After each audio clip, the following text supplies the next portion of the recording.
Hello everyone, welcome to the channel. Celestial Farm Girl here. Going to do a reading today, maybe a couple, I don't know. I'm feeling really good. I want you guys to know I love you and I hope you're feeling really good too. And if not, let me send some of that juju. Ooh, feel good. It starts up here. I want to feel good. It goes to the heart, and from the heart, it begins to grow. It takes a little time and a little work on yourself. I've been working on myself for about 3 years now, and I feel good. It's life. We love life. The more you want to love life, the more life will love you back. It only makes sense, right? Um, I love you guys because you are a part of life. And your life is very important to me because we're all connected. And the more people that can find that happiness and joy within them, that's the more the collective grows and overpowers the darkness. I pulled an archetype card, and here we have the apocalypse. Apocalypse is when unknown things get revealed, right? So I'm not exactly sure what kind of read we're going to have today because I've decided to start going with the flow. But the moon is in Gemini, and Gemini is a sign number 2 for the lovers, right?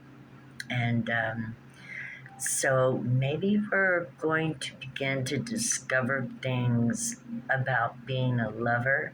And are we a true lover?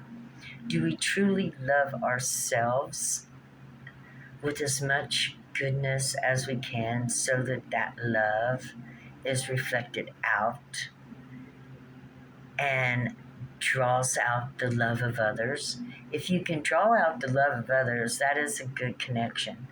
If you trigger people, they're not going to like it, and you're not going to be one of their favorite people, but that's okay because you're making them have feelings.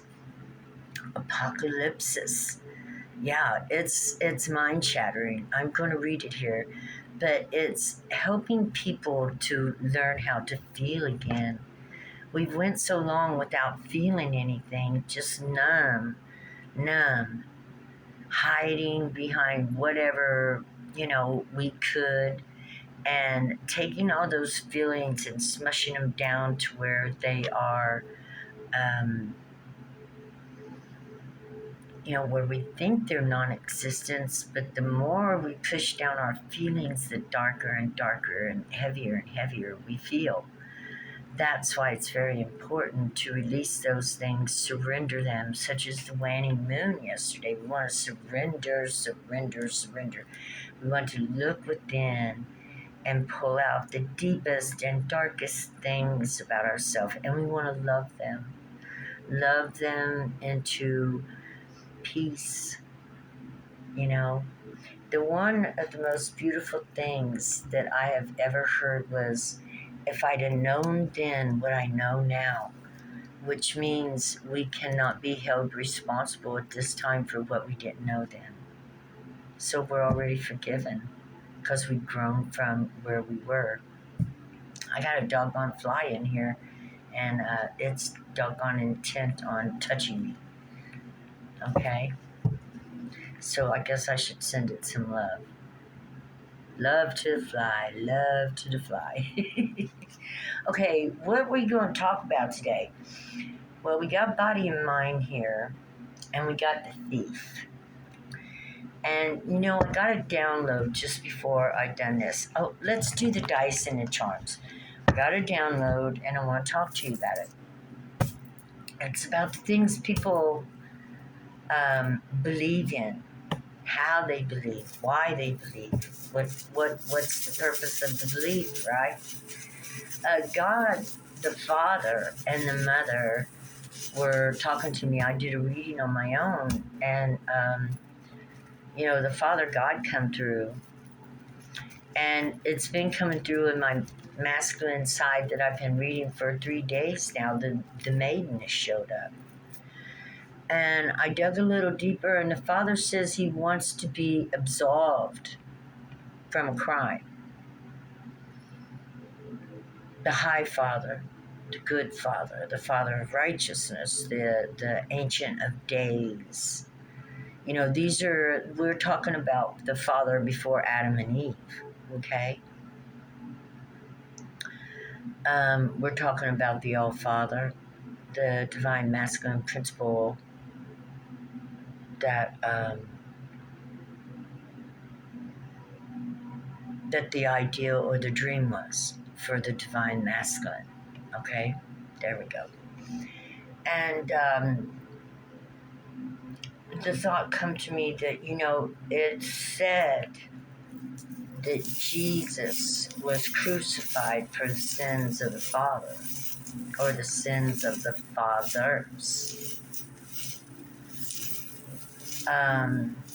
Well, doggone it, that it said that in the Bible too.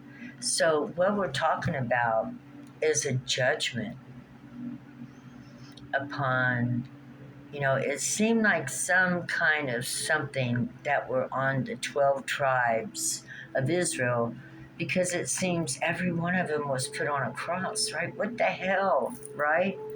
But God's talking to me about this.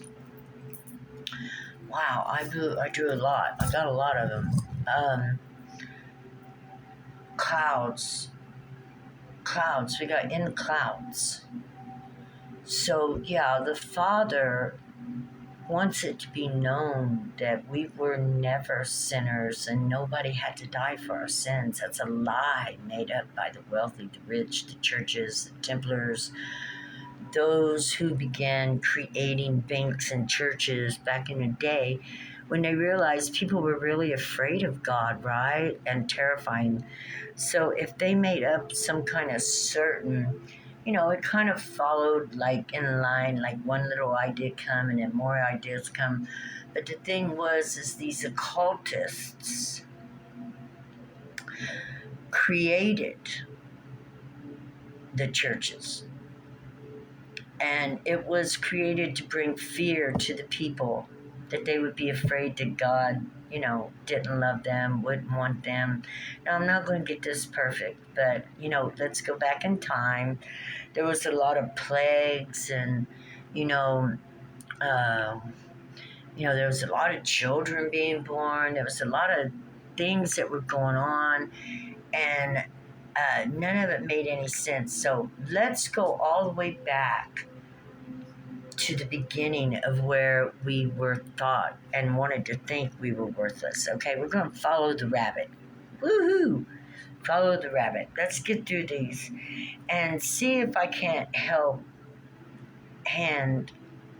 work a helping hand right here with some of the information God gives me. And the reason we're going to start in Egypt, because we want to talk about all the tombs and temples that were built around the world right around the same time. And we have the poinsettia here. And the poinsettia blooms at Christmas. And Christmas comes at the end of the season and the end of the year. And at this very moment, as we talk about the temples, we want to talk about the aliens and the tombs and the dying of the gods. We're the last of those aliens who created us as hybrids between the mammals and the alien reptiles, right? I don't think this fly wants me to talk. And then we bloom forth like diamonds. We bred like, you know, we were breeders. But that's not what's important. What I want to talk about is Moses leaving Egypt with the two spirits of the living gods, right? He had the pillar of fire and he had the storm, you know, the cloud, the dark cloud that was wrapped up in dark satin or whatever they were saying. And these two energies, I believe, were the last of the dying gods. Oh my God, I dropped that doggone. Look, I have two hearts in my hand. Perhaps perhaps the aliens, the mother gods, or hybrid gods, however it were. But we've got green and red. So, oh, and look, the stars are on this heart right here that is green. I'm going to try to get it close. The moon, the stars, and something else. That's Saturn. The moon, the stars, and Saturn. The parents, the last of the parents were passing on, is what I believe. And that's why no more temples were built after that. They couldn't breed as quick as we could. We were quicker breeders. If one of our days or one of their years equaled one of our days or something, but they lived way extensively longer than us, so they would have had to carry children way extensively longer. It would have been kind of like the elephant. And she goes 2.5 years before she gives birth. Okay, so the aliens would not have been able to have children as quick as us. And perhaps something happened and they began to die off. They aged. They could only live for so many hundreds of thousands of years, even they do. And if there was no more access between the planets, or if their planet Nibiru actually blew up, as it is in the legends, then they could not catch up. It even says in there that we breed like rabbits. And it's funny that the rabbit come up, which was the pearl that probably saved us, because we were enslaved. So whoever and whatever was left over, it began to be fearful. The gods had all died, right? And it was, maybe they thought we were unworthy, and then everybody began to fight for civilization, warlike tactics. No longer was it mind control that went out. Battles and wars came, and horrible atrocities across the land from that time forward, maybe for a longer time before that. But the thing is we had the mother god had either been put away or died, or I'm not sure what was going on, but whatever Moses put into that ark, which, let's ask the question, did I do everything I was going to do? No, let's roll the dice. But I want to know what Moses put in the ark, okay? I think it was 2 spirits, because it was an olive branch and an almond branch. An olive branch is for the sign of Libra, and the almond branch is for the sign of Virgo. The almond also represents Nuit, the night sky, the darkness, the stuff that we don't see that's between you and me. We call that the darkness because we can't see anything but straight through it, but we know there's things in there. This is the quantum field. Okay, and also this is the quantum field. So we have Scorpio, depth. We have 3, building, communication, collaboration, and we have Venus, love. Diving deep. Scorpio is all about death, the things that we don't talk about, sex, having children, the other world, down in the places that we don't see. Okay, now I forgot what my question was. Oh, what did Moses put into those coffins? So we got 3. We got Scorpio, we got Venus. Scorpio, that would have been death and love. One was dark and one was a pillar of light. Death and love. Okay, let's ask this question again and let's pull a card. What was in the ark? What did they put in the ark of the covenant of the 2 branches? What was the branches? Were they were they DNA? Was it DNA?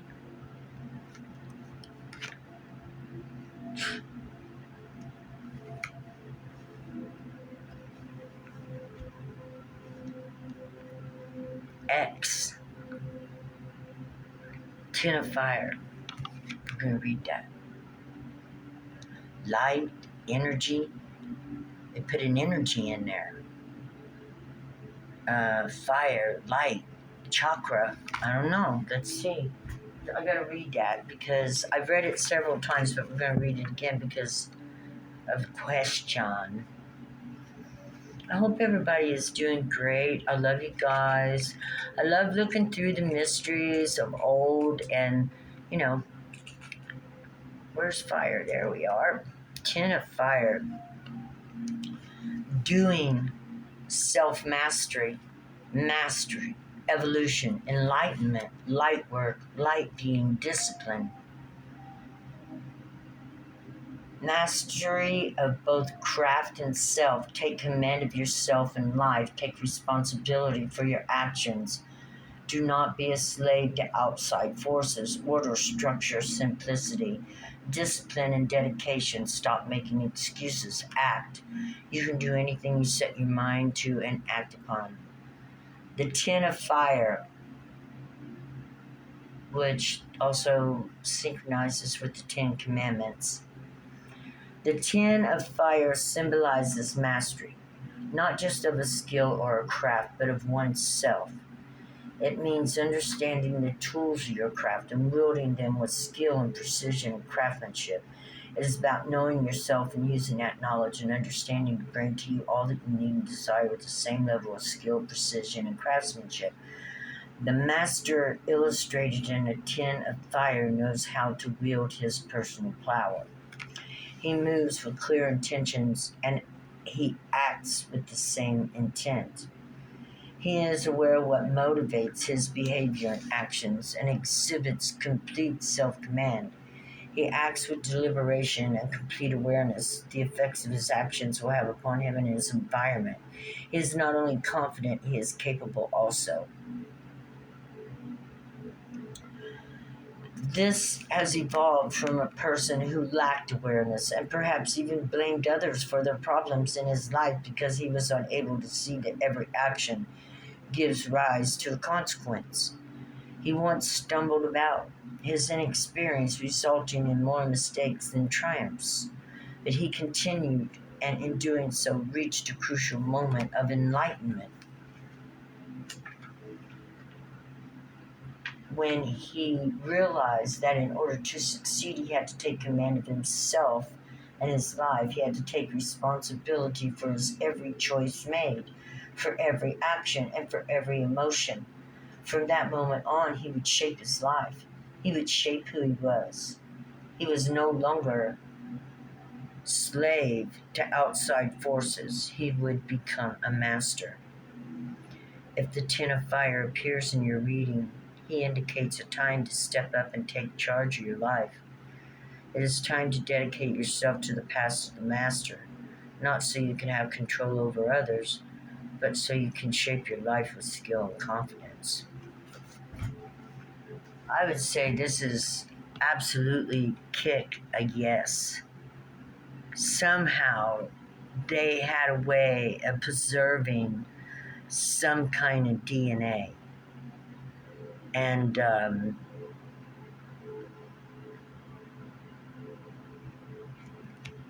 the purpose, to tell you the truth, this leads me now, okay, the death of the gods.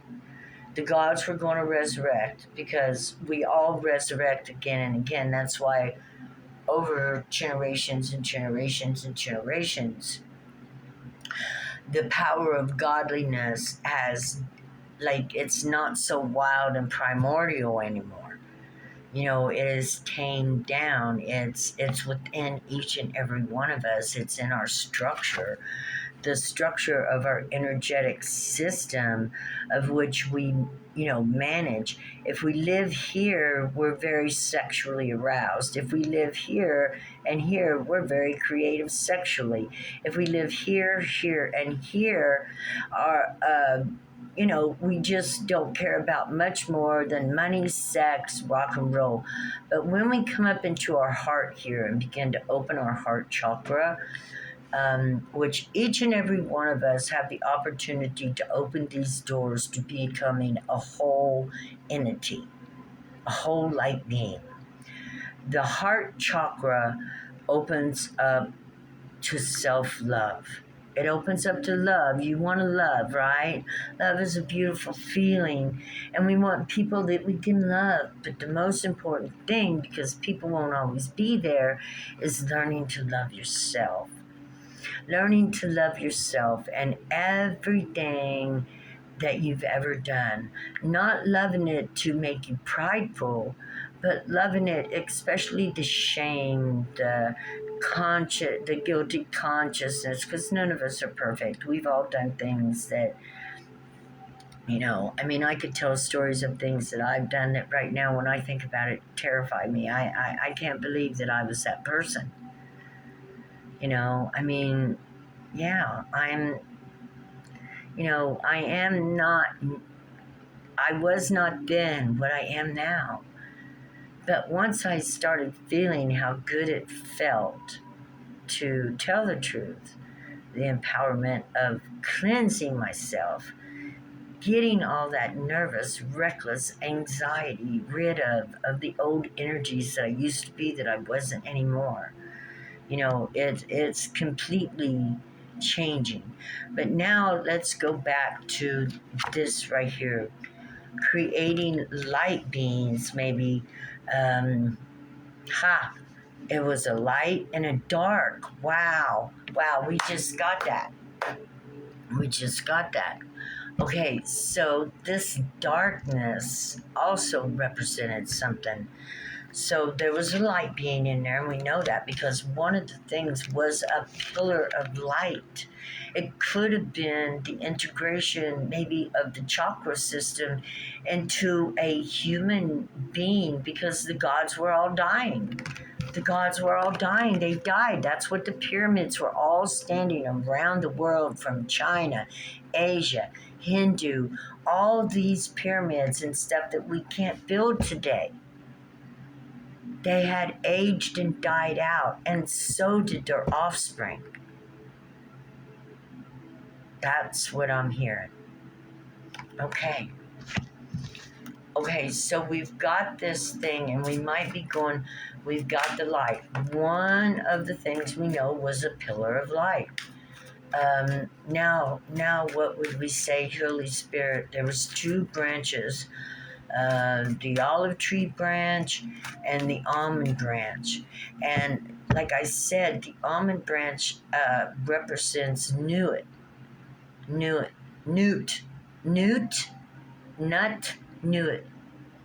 So, and she represents the heavens. Let's see. What was the darkness? It could have been the body. It could have been what they used for the body, to make humanity. I know we're going deep, right? This is really deep. But we got the light here, and we know that Moses led all the people out of Egypt, and they followed a light and a dark black cloud that were separate entities, according to Moses, that were in there. And then something happened, and they put something in the Ark of the Covenant. Can you tell us what was put other than the light? What was the other thing that was put into the Ark of the Covenant? Taking this one. Another X. We've got light and darkness. It was wisdom, mother of creation. Are we talking like, it almost makes me want to think of Frankenstein, right? I mean, come on. In a way, were they creating a new man up on that up on Mount Sinai? What was going on that led to the crucifixion of Jesus? This is, these things led one to another, one to another. Was it good? Well, okay, there's a good question. So they were creating wisdom and light, shining light into wisdom. We had become a new world. All the gods were dead. Only spirits of them remained that we knew of.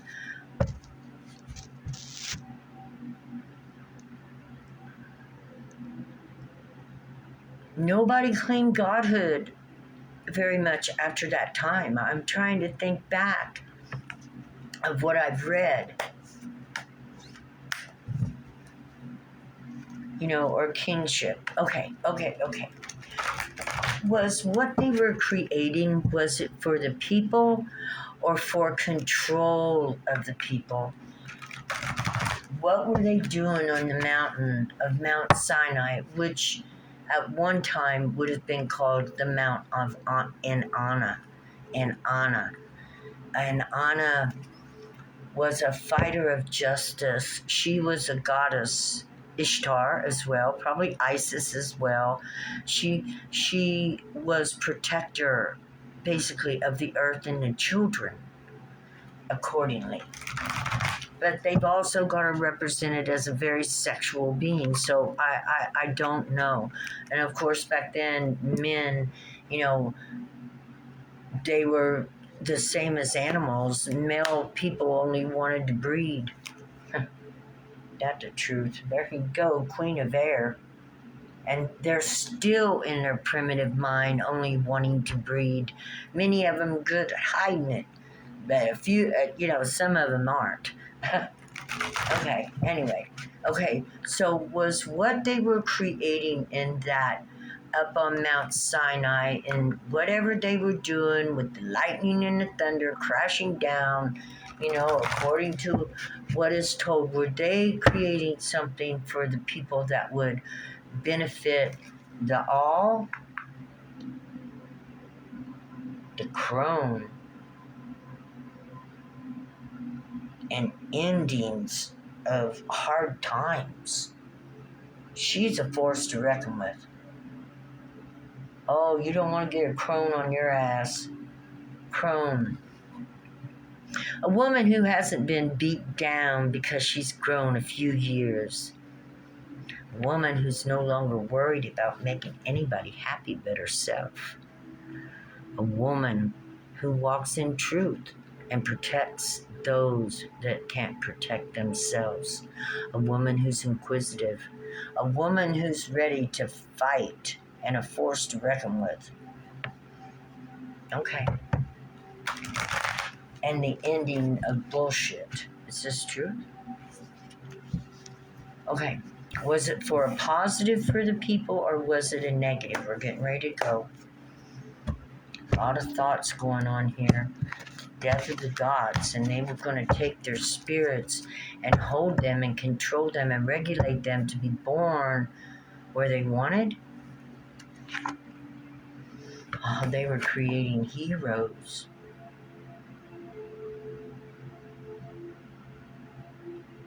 They were creating heroes. Now, my question is now, is Jesus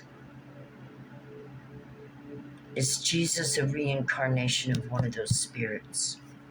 I'm going to go to a new deck.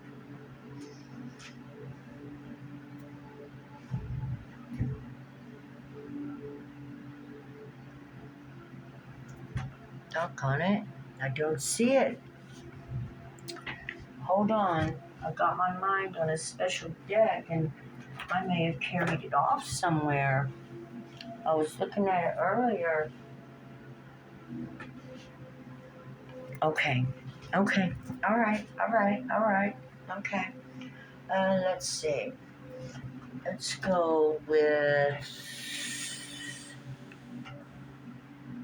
I'm staying with Gaia. I can't believe I can't find my yes and no deck.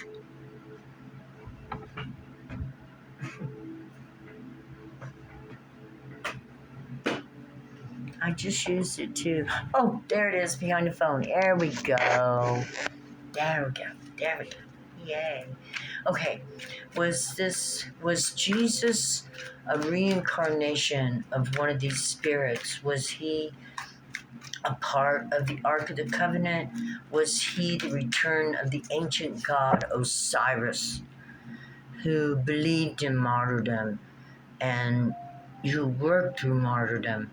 Osiris, the dying god, to be born again. Was he, the lineage of Horus?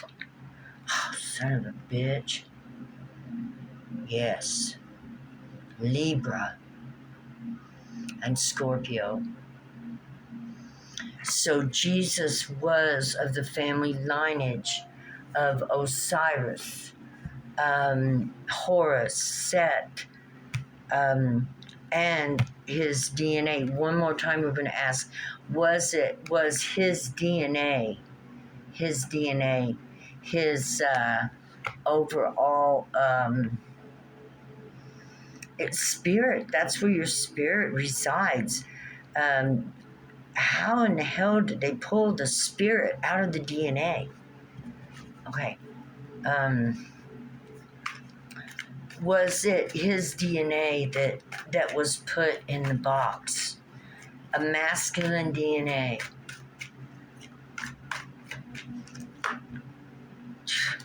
Nine of Cups. Cups again. Yes. We have Jupiter and Pisces.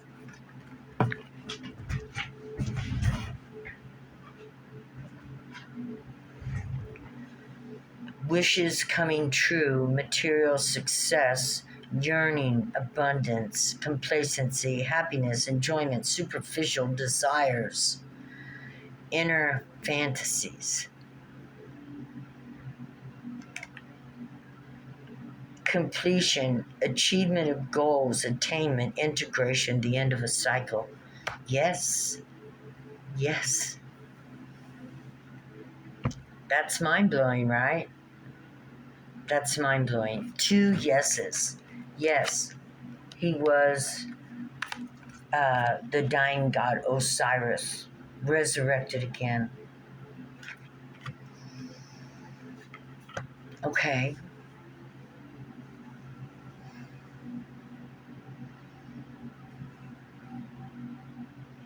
Okay, let's talk about he came back to be the hero. We talked about that, okay. Okay.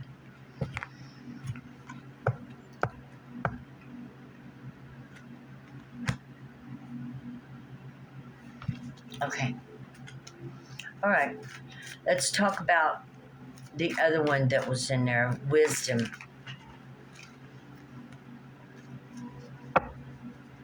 Was that a divine feminine? Did they have a divine masculine, which is the light,